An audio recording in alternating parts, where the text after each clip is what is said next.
بسم الله الرحمن الرحيم إن الحمد لله نحمده ونستعينه ونستغفره ونعوذ بالله من شرور أنفسنا ومن سيئات أعمالنا من يهده الله فلا مضل له ومن يضلل فلا هادي له وأشهد أن لا إله إلا الله وحده لا شريك له وأشهد أن محمدا عبده ورسوله يا أيها الذين آمنوا اتقوا الله حق تقاته ولا تموتن إلا وأنتم مسلمون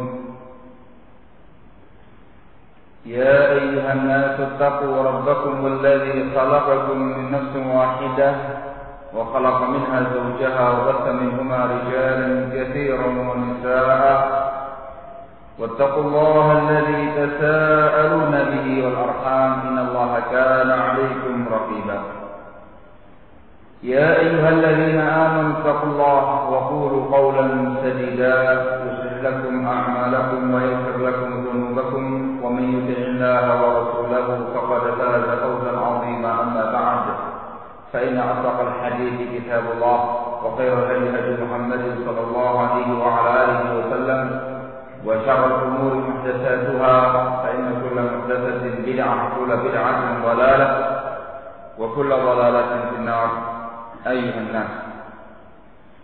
Alhamdulillah, kita masih pada pembahasan bab sifat salat Nabi, bab yang ke-14.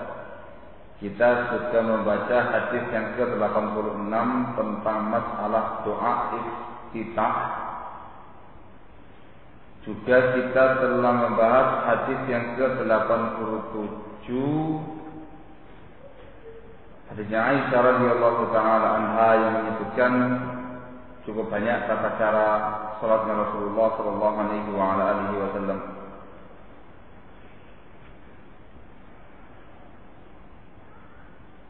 Pada di sini terakhir insyaallah. Ya, belum selesai. Belum selesai. Ya? Masya Allah. Baik. Pada hadisnya Aisyah radhiyallahu taala anha ini dibahas cukup banyak permasalahan.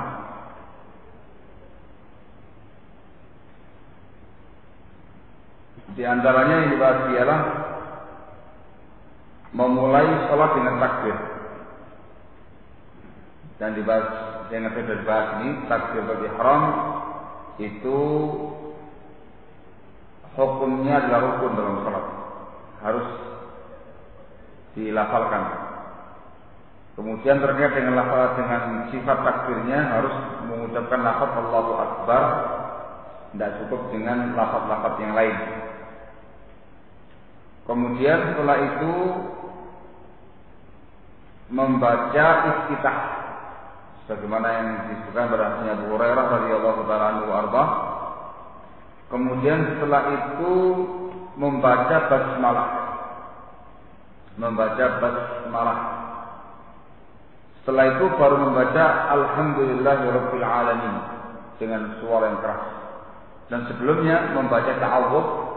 Kita bahas kemarin masalah ta'awudz barakallahu fikum, ada dua pendapat, apakah dibaca cukup sekali untuk semua salat, untuk semua rakaat salat, ataukah dibaca setiap kali rakaat. Dan yang mendekati barakallahu fikum itu dibaca sekali cukup di rakaat yang pertama, dikarenakan semua rakaat salat saling berkaitan. Kemudian pada hadisnya Aisyah ini diterangkan tentang masalah kaifiyah rukuk.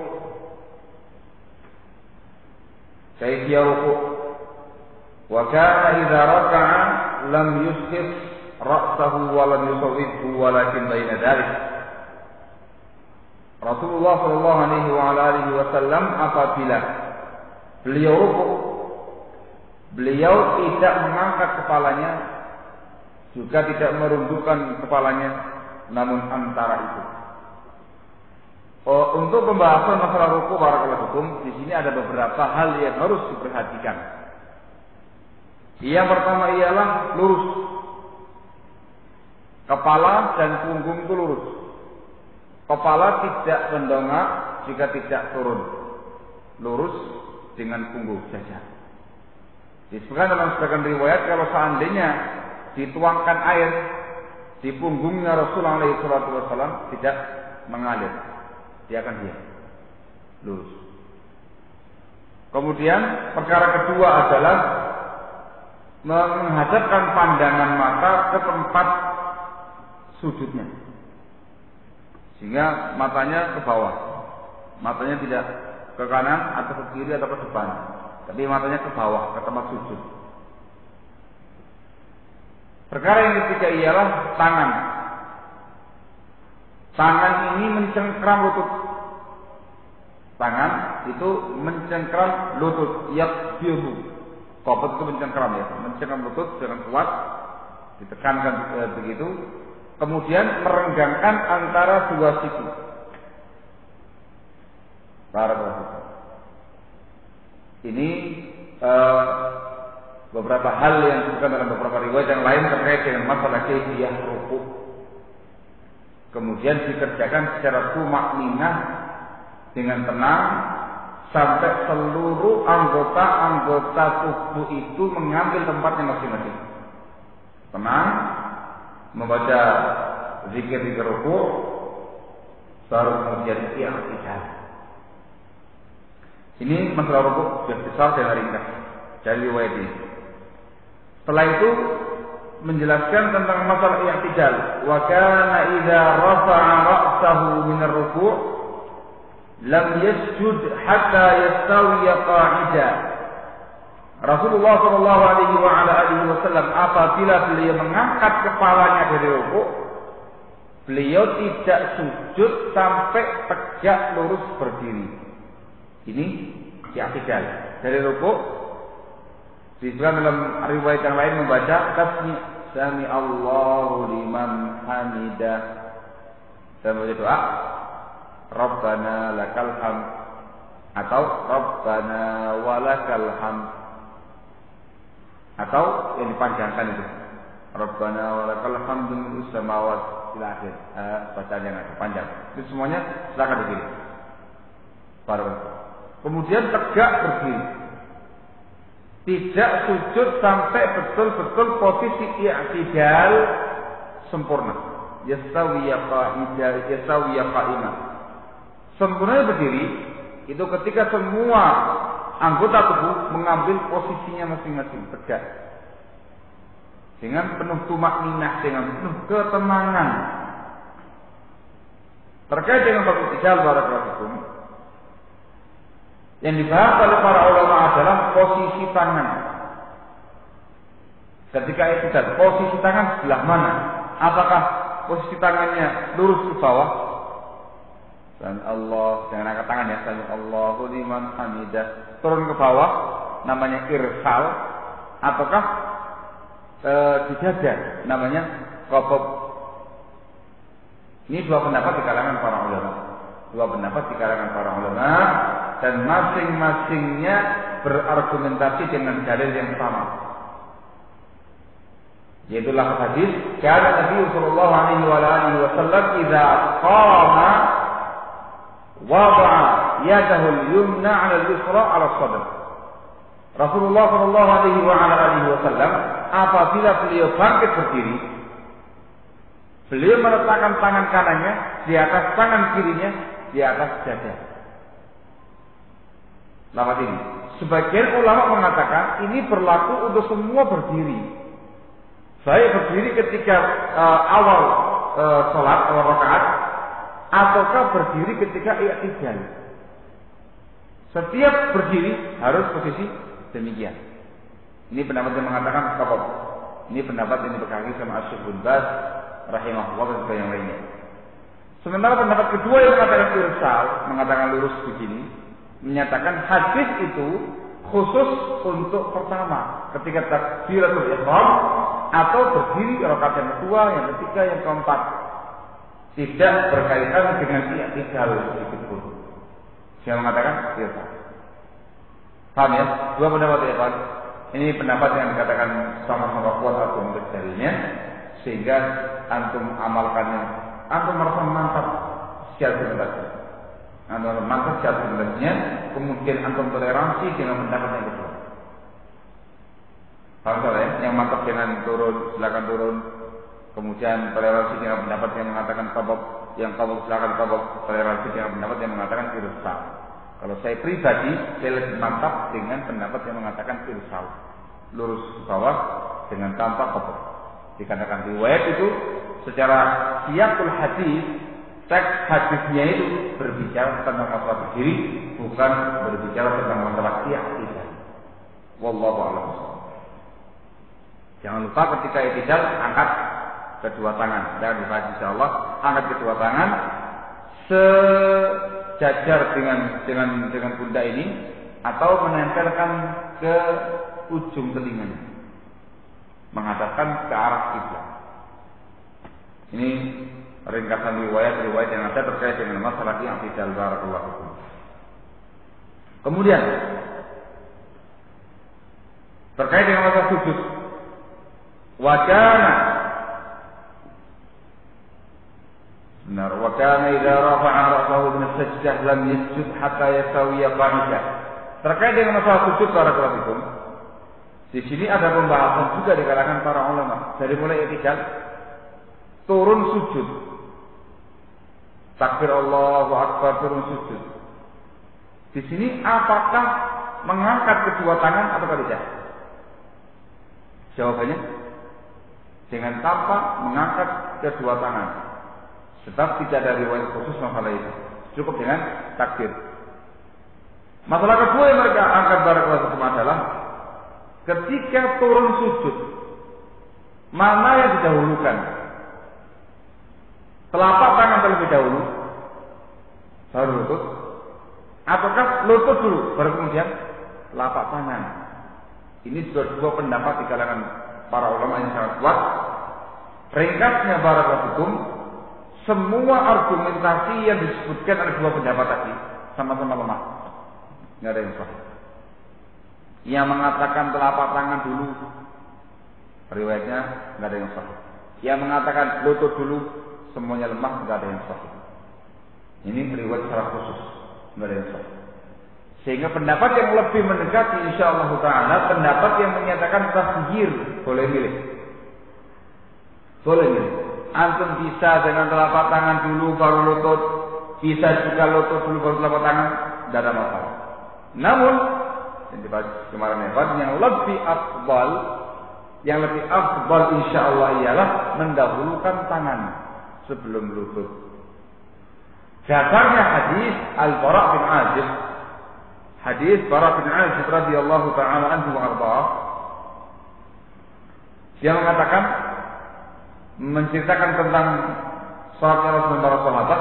Katanya Bara bin Azib radhiyallahu anhu wa ardhah, ketika Rasul sallallahu alaihi wasallam sujud, lam yanhani ahadun minna dhahrahu hatta yastawiya sajidah.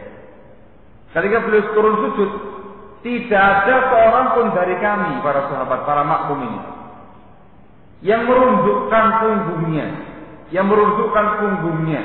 hingga beliau sempurna sujudnya. Artinya imam sudah sempurna, baru makmum mengikuti. Dikatakan sama Bara tadi ya Pak, dengan cara merundukkan punggung. Turun sujud dengan cara merundukkan punggung, bukan tegak. Ketika diterapkan oleh para ulama kita barakallahu fikum, orang yang turun sujud dalam keadaan punggungnya merunduk, itu tanda dia mendahulukan tangannya. Kalau dia mendahulukan lututnya, itu tetap sempurna berdiri, lurus, jangan sampai merunduk. Barakallahu. Gimana nih? Coba dikatakan itu. Masya Allah. Ya, nama baru, pertanyaan baru. Yang mana itu? Dua-duanya. Ya enggak, ini betul. Ya enggak, lihat punggungnya aja. Antum turun lututnya dulu. Kaku. Antum biasanya lepas tangan dulu. Nah iya takut ya kelihatannya. Tangan dulu. Naik lagi atau apa namanya turun sujud dengan tangan dulu. Gitu ya. Sangat jelas sekali. Punggungnya itu merunduk. Tapi kalau kemudian dia langsung dengan lututnya, itu dengan sama merunduk. Langsung turun juga. Dari lafadznya Barak bin Azib tadi Barakatukum diambil faedah oleh para ulama, dua-duanya boleh, tapi yang lebih afdal tangan terlebih dahulu. Dikarenakan lafaz tersebut. Barakatukum. Ringkasnya antum mengamalkan dua-duanya, salah satunya tidak ada masalah dan toleransi dengan pihak lain yang berseberangan kaifiah dengan kita dikarenakan sama-sama baik riwayatnya. Barakallahu. Terkait dengan masalah sujud ada beberapa hal yang harus diperhatikan selain itu. Setelah kita misalkan mulai turun dengan tangan dulu. Yang pertama ialah sujud itu harus menempelkan 7 anggota tubuh. Misalkan kita perhatikan berikutnya, yaitu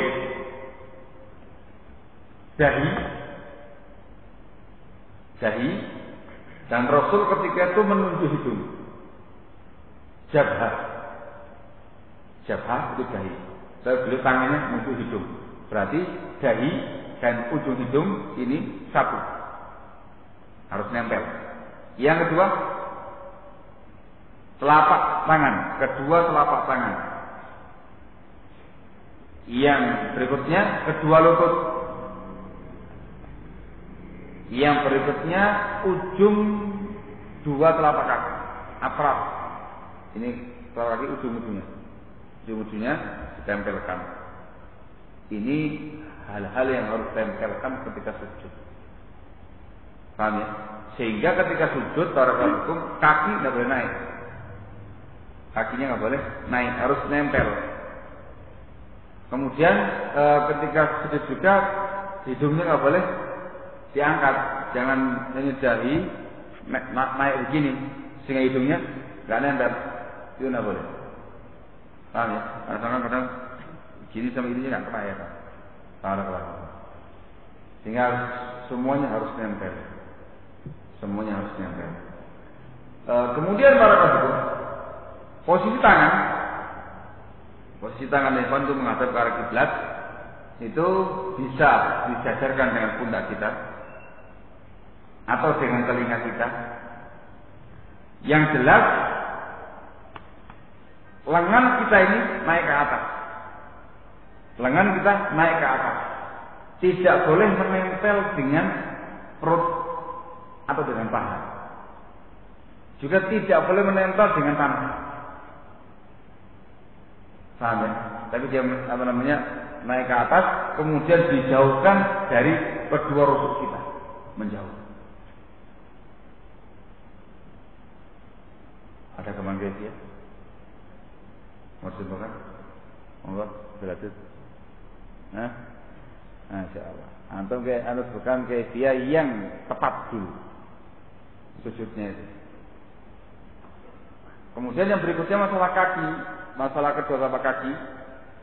Disebutkan dalam satu riwayat yang disahihkan sama Syekh Al-Albani rahimahullah taala, kedua telapak kaki nempel dan ujung-ujung jarinya itu menempel ke bumi. Jadi nggak merenggang, telapak kaki nggak merenggang, tapi kedua telapak kakinya nempel. Itu riwayat disahihkan sama Syekh Al-Albani rahimahullah taala. Masya Allah nih. Iya. Itu yang pas. Yang terlarang itu ialah yang pertama Pak, ini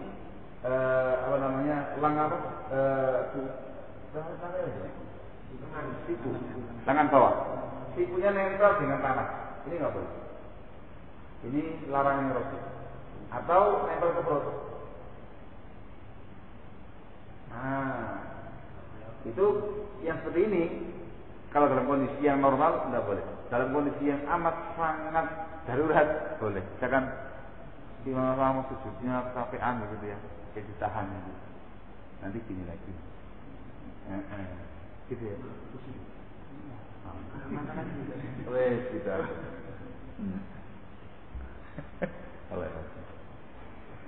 Naam.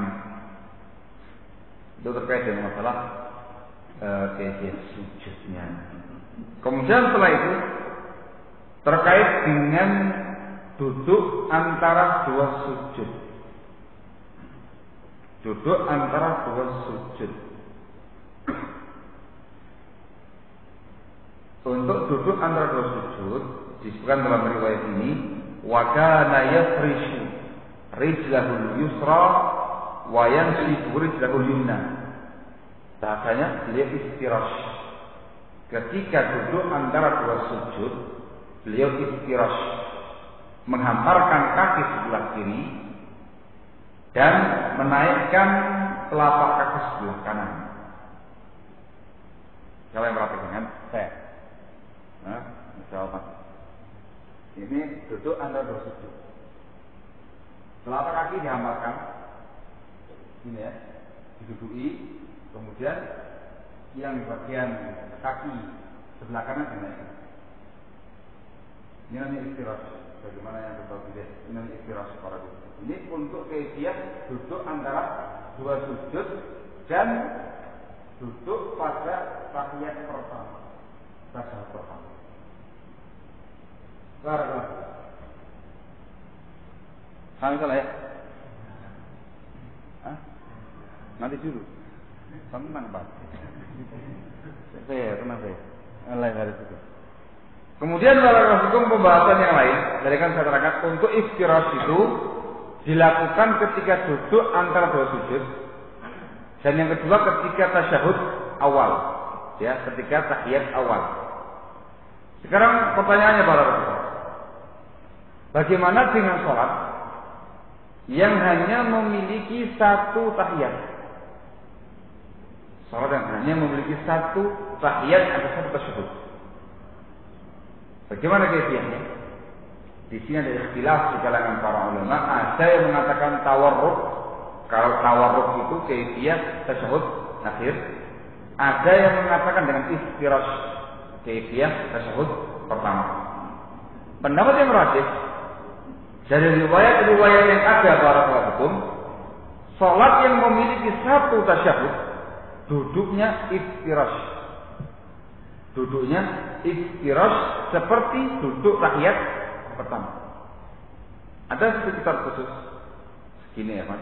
Ditulis oleh Syekh Dr. Muhammad bin Umar Bazimul. Yang main ke sini waktu kita umrah, main ke rumahnya beliau, dikasih hadiah gitu. Khusus masalah itu. Beliau kumpulkan semua riwayat-riwayat yang ada, beliau kaji, dan ternyata disebutkan dengan jelas riwayat itu untuk sholat yang satu tasyahud dengan istirahat. Untuk tawarruk itu pada sholat yang memiliki dua tasyahud. Tasyahud yang pertama istirahat. Tasyahud yang kedua tawarruk. Silahkan. Nah, saya cuma saya. Barakallahu. Sampai ya, itu yang rajin insyaallah taala barakallahu. Kemudian ketika duduk antara dua sujud dan ketika duduk tasyahud awal dilarang melakukan uqbatus syaitan. Dilarang melakukan uqbatus syaitan. Uqbatus syaitan dua kaifiah ya dilarang itu. Nah, ini yang dilarang ya. Yang pertama pada waktu itu ialah begini. Ini dia melakukan duduk antara dua sujud dengan cara begini. Sama? Atau tasyahud awal dengan cara begini. Ini nggak boleh. Ini namanya uqbatus syaitan, dilarang masuk ketika sholat. Ini kaifiah pertama yang dilarang. Kaifiah kedua yang dilarang oleh mereka kata para ulama, duduk pada dua tumit, kaki bawah dinaikkan, duduk pada dua tumit, tetapi tangannya ini menjulur bawah. Kayak gitu. Ini juga namanya uqdhatus syaitan menurut pendapat sebagian ulama. Tidak boleh dengan kaifiah demikian ketika tasyahud awal atau ketika duduk antara dua sujud. Contoh ya. Yang diperbolehkan namanya iq'a. Iq'a caranya begini, tetapi tangannya di paha. Ini boleh. Ini boleh. Khususnya untuk duduk antara dua sujud. Begini boleh. Ini namanya. Kalau begini boleh. Ini namanya iq'a. Kalau yang dikatakan begini kita tangannya ke bawah. Nah, ini yang apa?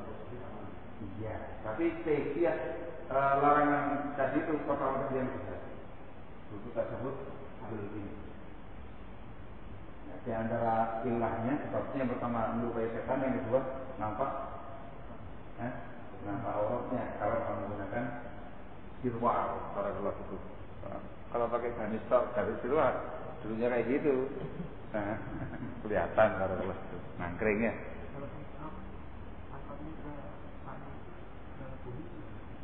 Gimana? Iq'a. Gimana? Oh, enggak. Itu kalau iq'a itu ditumit.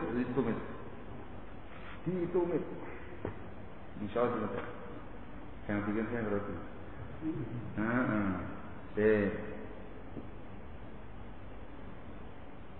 Nah, ini iq'a itu definisinya ayyadha'a ilyatayhi, ini yang diperbolehkan ya, bukan dilarang, ini diperbolehkan ayyadha'a ilyatayhi ala aqibihi qa'idan 'alaiha wa 'ala atrafi asabi'i rijlaihi. Dia meletakkan kedua pantatnya di atas tumitnya. Duduk di atas tumit dan di atas ujung di atas jari jemari telapak kaki. Tapi yang saya sebutkan itu iq'a, dan hukumnya boleh. Dikatakan ada riwayatnya dari Rasulullah Shallallahu Alaihi Wasallam. Masalah yang tadi itu gak riwayat sih. Ya kalau tidak ada pelarangan yang tegas, paling bisa kita mengatakan khilafus sunnah, menyelisih kaifiah yang disunahkan oleh Rasulullah SAW. Iya. Tentang masalah apa Pak? Uqdhatus syaitan. Tentang masalah uqdhatus syaitan. Nah, gimana Pak?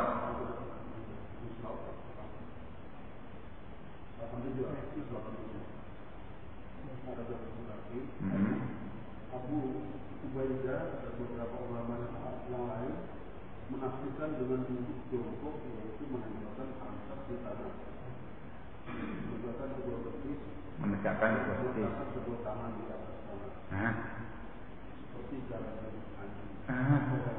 Anjing nggak begitu tadi, anjing kayak gini.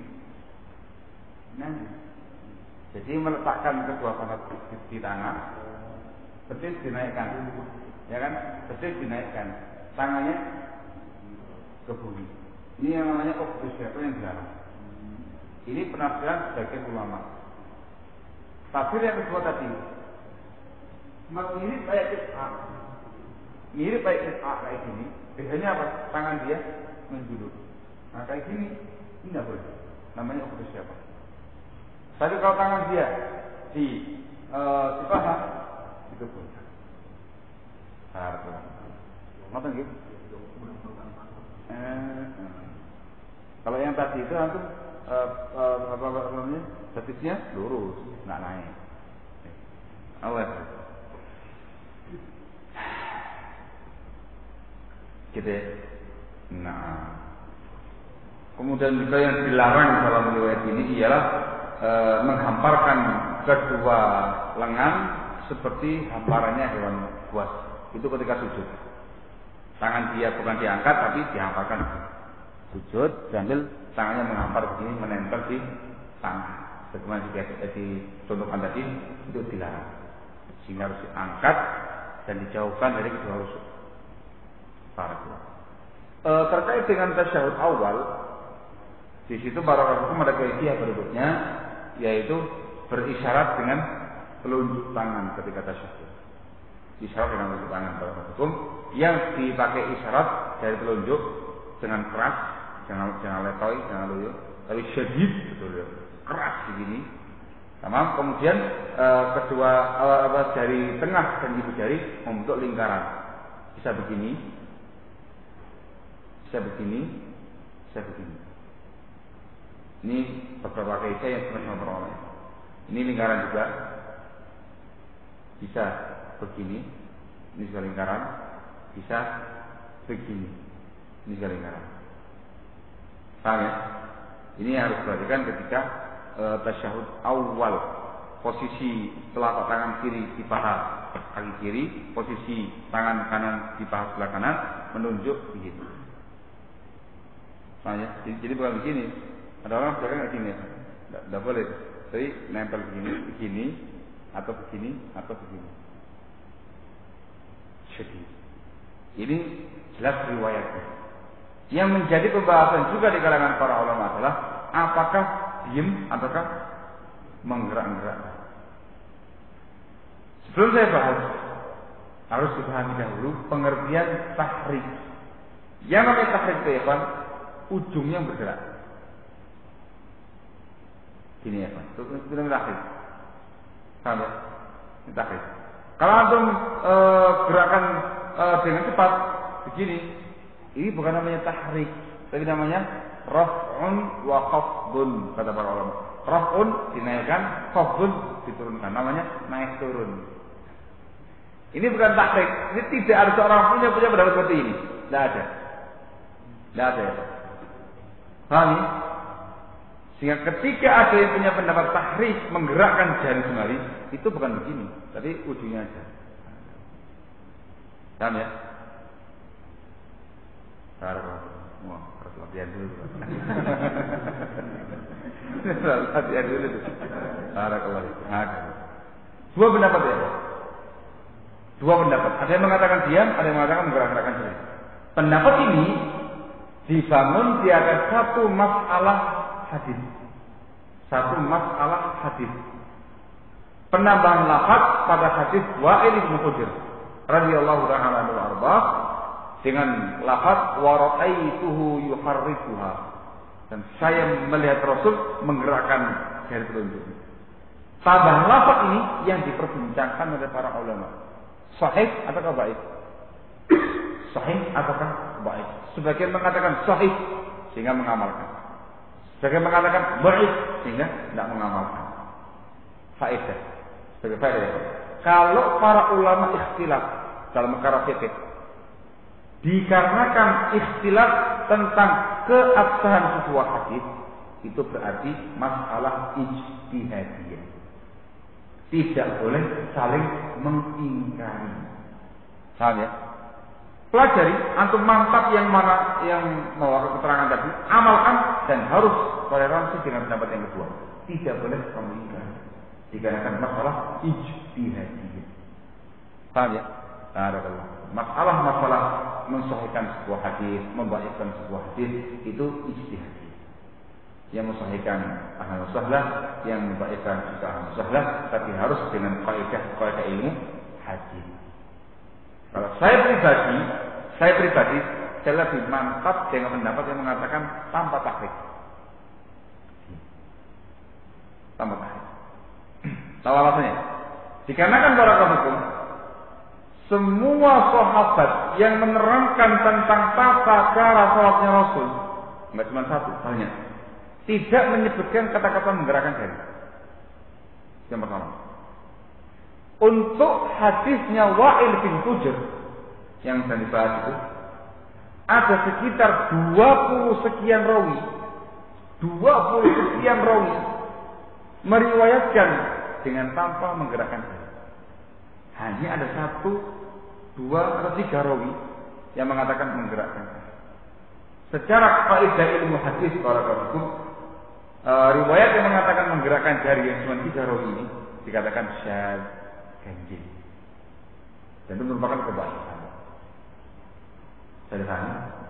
Saya pribadi lebih condong pada pendapat yang mengatakan tanpa tahrik. Tetapi kalau ada yang menggerakkan jarinya, saya nggak menjamin. dikarenakan perkara ijtihadiyah.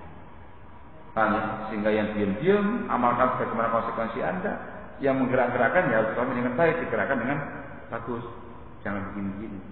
Jangan dipermainkan. Nah, sebagian ikhwan, sebagian orang saya perhatikan Allahul Musta'an. Itu sampai main-main itu. Benar itu. Saya dapat sendiri. Begini-begini itu. Bahkan sebagian mereka itu nulis kayak nulis dia. Nah, kayak nulis. Ini nggak boleh. Ini nggak boleh permainan. Tahrik sekedar menggerakkan ujungnya. Paham soalnya? Paham soalnya? Mafhum insyaallah taala. Kemudian pada pembahasan terakhir riwayat ini disebutkan wa kana yaqtimu shalata bitaslim. Rasulullah alaihi salatu wassalam menutup salatnya dengan salam. Menutup salatnya dengan salam. Terkait dengan masalah salam ada beberapa kaifiyah. Ada beberapa kaifiyah.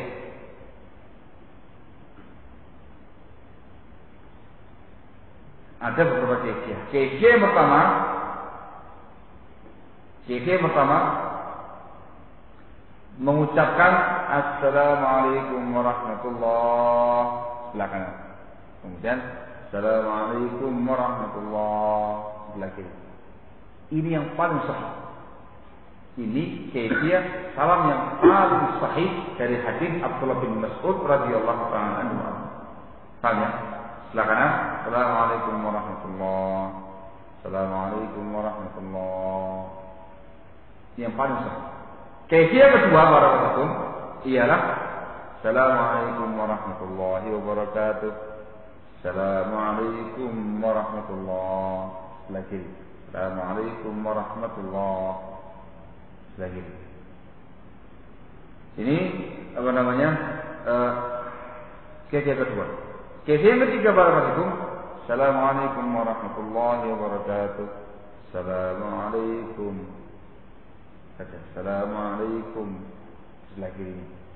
Itu kaifiyah ketiga. Kaifiyah yang keempat barakallahu adalah satu kali salam.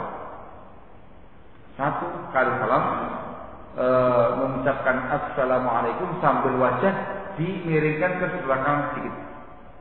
Assalamualaikum. Jangan sampai begini. Cukup miring sedikit sebelah kanan sambil mengatakan assalamualaikum. Ini sudah sahih. Ini 4 kaifiyah yang ada riwayatnya dan sahih riwayatnya. Adapun kaifiyah yang sempurna, assalamualaikum warahmatullahi wabarakatuh. Assalamualaikum warahmatullahi wabarakatuh. Tidak ada riwayatnya. Itu baik. Tinggi. Masih ingat ini kaifiyahnya? Jadi yang pertama, yang paling sahih, assalamualaikum warahmatullahi. Assalamualaikum warahmatullahi wabarakatuh. Atau assalamualaikum warahmatullahi wabarakatuh. Assalamualaikum warahmatullahi wabarakatuh. Atau assalamualaikum warahmatullahi wabarakatuh. Dan assalamualaikum. Yang keempat, satu kali saja assalamualaikum menoleh sedikit ke sebelah kanan. Maafum salah ya. Dan harus ingat baik-baik, makmum harus mengikuti imam pada kaifiyah salam ini.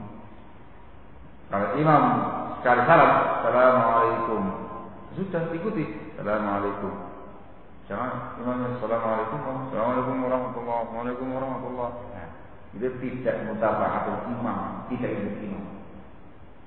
Paham ya? Dia harus ngelamun lagi salat. Harus camkan baik-baik imamnya itu salamnya bagaimana? Nah, jadi terkait dengan masalah. 2 kali salam itu sunnah atau wajib? 2 kali salam, kanan kiri. Sunnah atau wajib? Sunnah atau wajib? Jawabannya sunnah, bukan wajib, bukan rukun, bukan syarat. Jawabannya sunnah di pendapat jumhur ulama. Adapun yang sekali itu kewajiban. Dari sini para rasulullah satu faedah penting.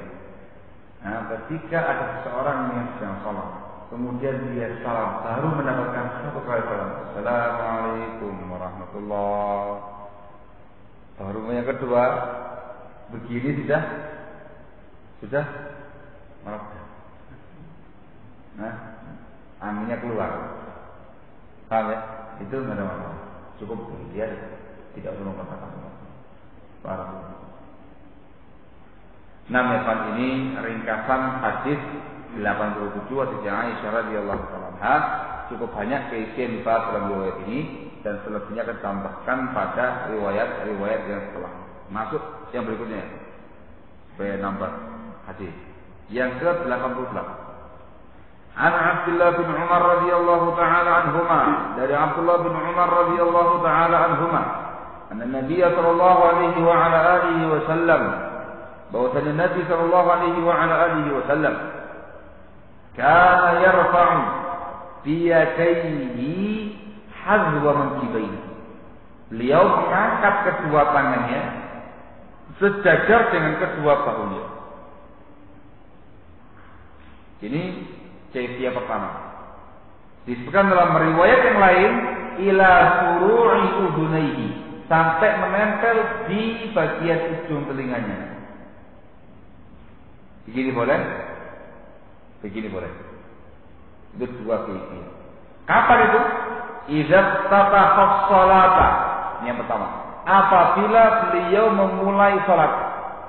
Itu ketika takbiratul ihram. Sambil takbir, sambil angkat tangan. Allahu Akbar. Begini boleh atau begini boleh. Yang kedua, wa idza kabbara lirruku'. Ketika beliau takbir untuk ruku', angkat tangan lagi. Allahu Akbar, ruku'. Yang ketiga, wa idza rafa'a ra'sahu min ar-ruku'. Apabila beliau mengangkat kepalanya dari ruku', yaitu ketika i'tidal, sambil mengatakan rafa'ahuma kadzalik, beliau angkat kedua tangannya seperti itu, wa qala, sambil mengatakan sami Allahu liman hamidah, Rabbana walakal hamd. Kalau kata-kata sami Allahu liman hamidah jelas. Pertanyaannya, dibaca oleh imam dan makmum ataukah imam saja? Kalau untuk imam, jelas dibaca oleh imam. Apakah juga dibaca oleh makmum? Apakah juga dibaca oleh makmum? Dua pendapat. Pendapat yang pertama mengatakan tidak usah dibaca makmum. Makmum langsung membaca doa. Rabbana walakal hamd. Ada yang mengatakan makmum juga membaca dan Allahu liman hamidah, sama-sama membaca itu. Dua pendapat. Kemudian kata-kata Rabbana walakal hamd ini ada yang dengan penambahan wawu, ada yang tidak. Sehingga dibaca Rabbana walakal hamd boleh. Kaifiyah kedua Rabbana lakal hamd dengan tambah wawu. Itu sama-sama ada riwayatnya. Jadi ini sama-sama dibaca oleh imam dan makmum. Jelas. Kemudian wa kana la yaf'alu dzalika fi sujud, dan beliau tidak melakukan hal itu ketika sujud. Ini ketika mau sujud dengan tanpa angkat tangan, hanya takbir saja. Paham ya? Begitu pula ketika duduk antara dua sujud tanpa angkat tangan. Hal ini sehingga tiga tempat. Ketika takbiratul ihram, ketika ruku, ketika i'tidal. Ada lagi yang keempat, disebutkan dalam riwayat yang lain, ketika bangkit menuju rakaat yang ketiga. Dari tasyahud awal, beliau bangkit ke rakaat yang ketiga, bertakbir sambil mengangkat kedua tangan. Allahu Akbar. Itu disebutkan dalam riwayat yang lain dan sahih riwayatnya barakallahu. Disebutkan setelah hadis yang setelahnya ya Pak, hadis yang 90. Baik, ini terkait dengan masalah ar-raf'ul yadain, mengangkat kedua tangan dalam salat. Semuanya barakallahu hukumnya adalah sunnah. Hukumnya adalah sunnah. Barakallahu. Tinggal dikatakan ya, sunnah. Di antara yang tidak mengerjakan seperti ini orang-orang Syiah. Namun ada juga sebagian mazhab yang tidak angkat tangan. Saya nasihat mazhabnya Hanafiyah. Jadi langsung aja Allahu Akbar. Begini. Itu kita dapati banyak di Nabawi, Masjidil Haram. Ya Pak, gitu ya. Takutnya sih orang sudah mulai sholatnya apakah belum ini. Begini aja. Saya ingat kayaknya ada yang punya pendapat seperti ini. Saya baru ingat kalau nggak Syiah, makanya Hanafiyah. Dan itu khilaf sunnah, menyisi sunnahnya Rasul SAW. Namun tidak sampai pada tingkat membatalkan sholat dikarenakan hukumnya sunnah. Barakallahu hukumnya sunnah.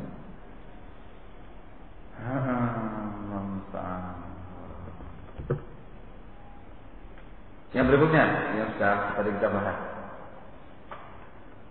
An Ibnu Abbas radhiyallahu taala anhuma, dari Ibnu Abbas radhiyallahu taala anhuma, qala Rasulullah sallallahu alaihi wasallam, dia berkata Rasulullah sallallahu alaihi wa ala alihi wasallam bersabda, umirtu an asjuda ala sab'ati a'dhum. Aku diperintahkan untuk sujud pada 7 tulang, 7 anggota tubuh. Alal jabhah wa asyara bi yadihi ila anfi. Dia mengatakan alal jabhah, pada dahi, tapi menunjuk ke hidung. Kata para ulama berarti hidung ini masuk ke dahi. Wal yadain, dan kedua telapak tangan, war rukbatain, dan kedua lutut, wa atrafil qadamain, dan ujung-ujung jari telapak kaki. Ini semuanya harus menempel ke dalam, menempel ke bumi. Menempel ke bumi barakallahu fikum. Dan ini hukumnya wajib. Sebab Rasul mengatakan umirtu, aku diperintahkan untuk demikian. Ini hukumnya wajib barakallahu fikum. Para siapa yang melakukannya, barang siapa tidak melakukannya, maka dia terjatuh pada tindakan dosa.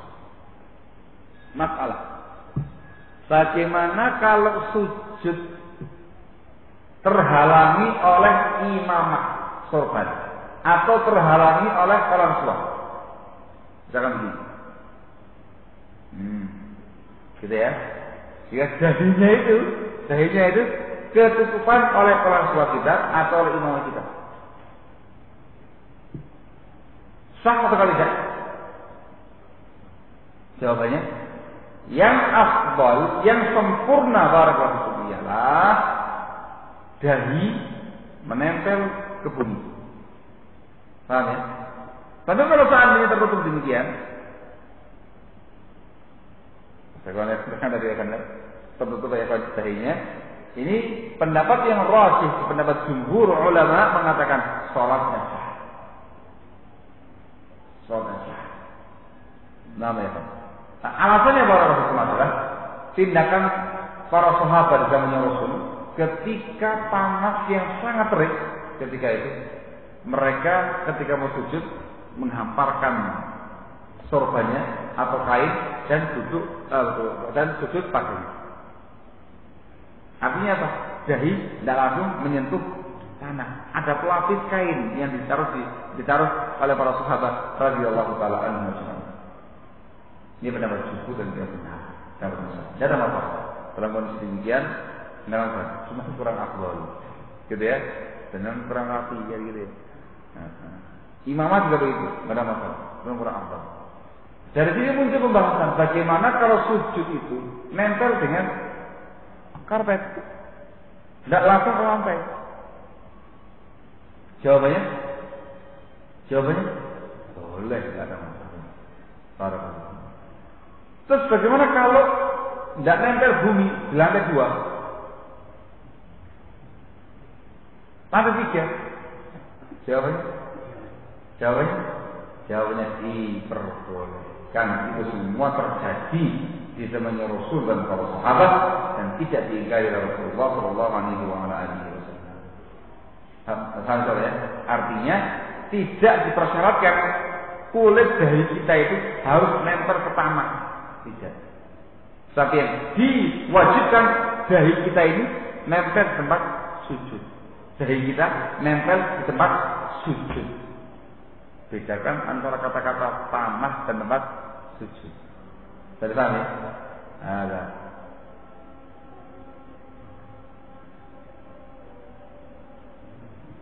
Ada. Jam 5 sore.